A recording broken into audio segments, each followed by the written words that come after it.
You start up a game that you've been very excited to play, and then you see this. What do you say? Oh man, I was really looking forward to that too.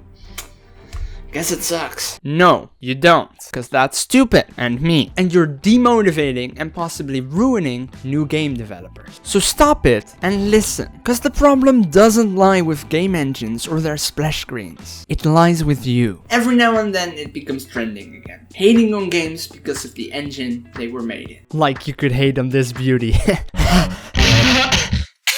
An example would be this moment here in a video by Scott that was? I think was. I don't know who this guy is. My main issue is Bananamania uses the default-ass Unity engine. A powerful engine, no doubt, but when it comes to replicating the feel of the original games, I personally feel that they chose Unity because it was cheaper and easier to use, rather than it being the right fit. Because of that, Bananamania's physics feel fine, but not ideal. Just not as satisfying to control. Admittedly, he got some backlash for this, and eventually even left a comment on his own video to say that he realized that he was wrong, which is great. But here's why he's wrong. Games do not feel weird because they are made in Unity. Games feel weird because either you are not used to the controls, or the game is just bad. Wait, games in Unity can be bad? Yes, definitely. Have you seen the stuff I've made?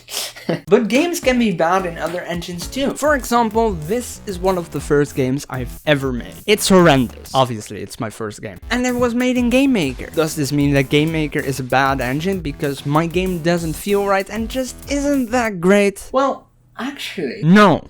It's not. It's an incredible engine that allows people to make games with like little to no experience. So many cool games were created in that engine. But just because you don't see this appear at the start of those terrible games, you don't care. Same with Godot, except Godot is confusing and it scares me.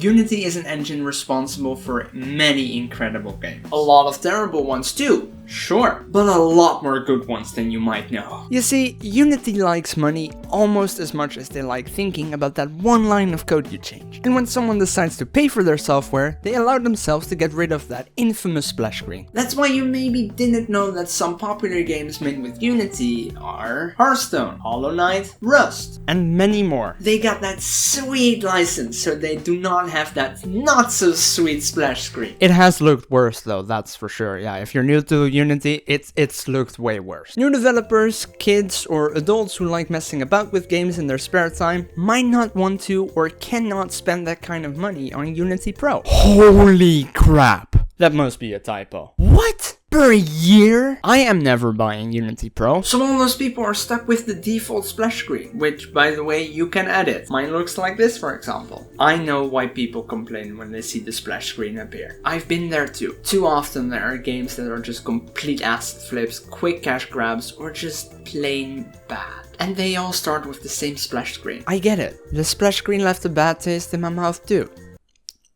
Is that coconut? But those people do not represent the thousands and thousands of people that work hard every single day to create some of the prettiest and coolest projects you will ever see. Like, have you seen a single Sebastian Lake video? What? Making video games is hard no matter what engine you use. And pretending it's not just makes you seem ignorant and stupid. So don't judge a game by its splash screen. Play it and judge it by its design. Maybe we should just all make our own engines.